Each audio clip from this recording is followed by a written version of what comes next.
Border पे एक बार फिर हलचल हुई है। किसान दिल्ली कूच करने की कोशिश में हैं। हालांकि पुलिस ने व्यवस्थाएं कर रखी हैं उनको रोकने की। किसान कह रहे हैं कि सरकार मूड में नहीं है बातचीत करने के। कुछ दिन पहले घायल भी हुए थे तमाम किसान। गतिरोध अभी भी बना हुआ था। शंभू बॉर्डर अब पूरी तरीके से बंद आप है। इसे पुलिस की व्यवस्था क्यों कह रहे हैं? ये तो अव्वल तो ये है कि कुव्यवस्था है। मतलब अगर इस देश के संविधान को देखिए और हमारा बीता इतिहास देखिए, क्या लोग अपनी मांगों के लिए दिल्ली नहीं आ सकते हैं? इसी देश की पार्लियामेंट को भी घेरा जाता था, वो दौर भी हमने देखा। आज आप दिल्ली एंटर नहीं करने दे रहे। वो क्या आपसे चांद मांगने आ रहे हैं? आप चांद दे भी नहीं सकते। वो कुछ मसौदे जिस पर आप खुद भी डिली डाली करते रहे, उस पर आपसे जवाब चाहते हैं, कमिटमेंट चाहते हैं। बड़ी बड़ी बात आप करते हैं, अन्नदाता हमारे दिल में है, लेकिन कील ठुकवाते हैं दिल में रख करके, लाठीचार्ज करवाते हैं। ये बिल्कुल ही अनुचित है। आपको तत्काल चाहिए कि उनके साथ संवाद स्थापित करें। सर, कल में दो घटनाएं सामने आई। एक पहला कि जो एमबीए के जो तमाम विधायक थे उन्होंने ईवीएम को लेकर अपनी नाराजगी जाहिर की और शपथ नहीं ली। दूसरा, समाजवादी पार्टी के जो नेता हैं अबू आजमी, उन्होंने उद्धव ठाकरे की पार्टी से जो पोस्ट किया गया था बाबरी डिमोलिशन को लेकर, उस पर नाराजगी की और कहा कि हम दूरी बना रहे हैं भैया इससे। दोनों घटनाओं पर आप नहीं क्या नहीं, कहना मेरा चाहेंगे? सीधे तौर पे मानना है कि इस तरह की चीजें जब आप अलायंस बनाते हैं ना, तो पार्टी और अलायंस में यही फर्क है। हर पार्टी अपने इतिहास, अपने संदर्भ से आती है, लेकिन जब पार्टियां अलायंस में आती हैं तो कुछ साझा संदर्भ होते हैं। तो खैर वो रिजॉल्व हो जाएगा जो आप समाजवादी पार्टी की बात कह रहे हैं। दूसरी जो महत्वपूर्ण चीज है जो आपने जिसका जिक्र किया कि एमवीए के एमएलए ने कल शपथ नहीं ली, देखिए कहीं ना कहीं कुछ तो विसंगति है, लोगों के गले नहीं उतर रहा है और इलेक्शन कमीशन आशंकाओं को निर्मूल नहीं कर पा रहा है।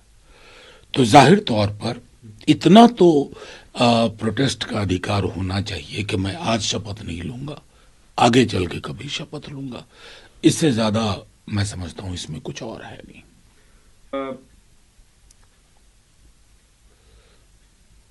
मध्य प्रदेश में घटना सामने आई जहां 3 माइनर बच्चों को मारा गया, पीटा गया। उनसे कहा गया कि आप भैया जय श्री राम बोलिए, उन्होंने इनकार किया।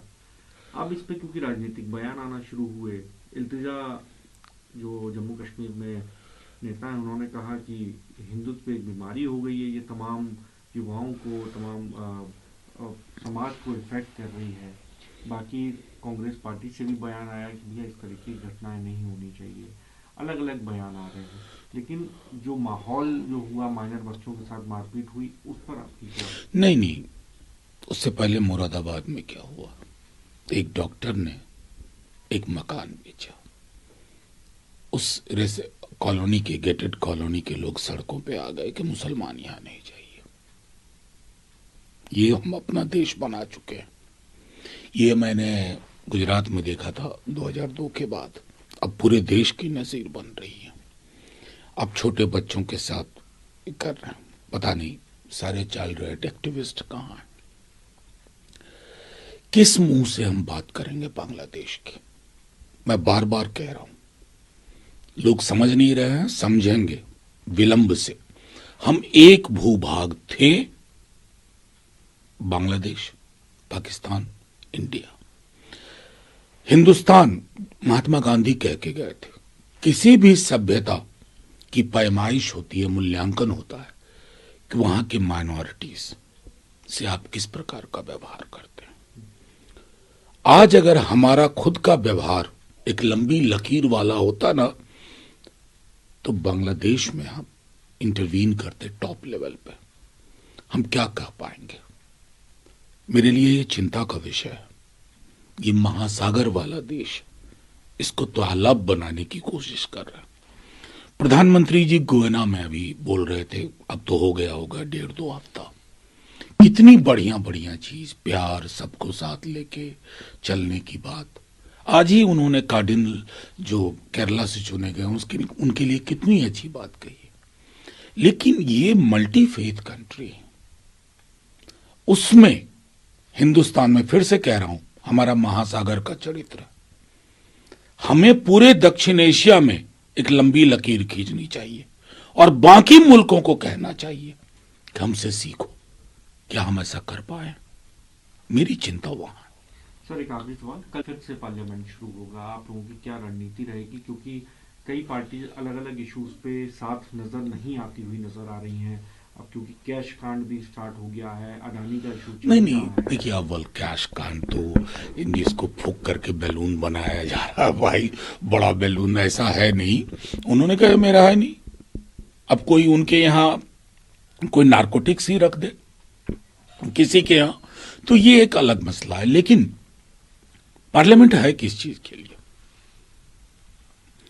देश के मन में जो दिक्कतें हैं, युवाओं में, बेरोजगारों में, करप्शन को लेकर के, इतने टॉप लेवल पे करप्शन हुआ, क्या इन सारी चीजों पर अगर 50,000 रुपए के लिए सेंस ऑफ एजिटेशन हमारे बीजेपी के साथियों को, और हमें कोई विरोध नहीं, तो लाखों करोड़ के वारे न्यारे हो रहे हैं उस व्यक्ति विशेष द्वारा, क्या उस पर चर्चा नहीं होनी चाहिए?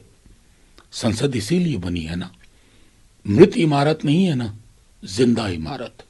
जिंदा इमारत को जिंदा इमारत की तरह ट्रीट करना।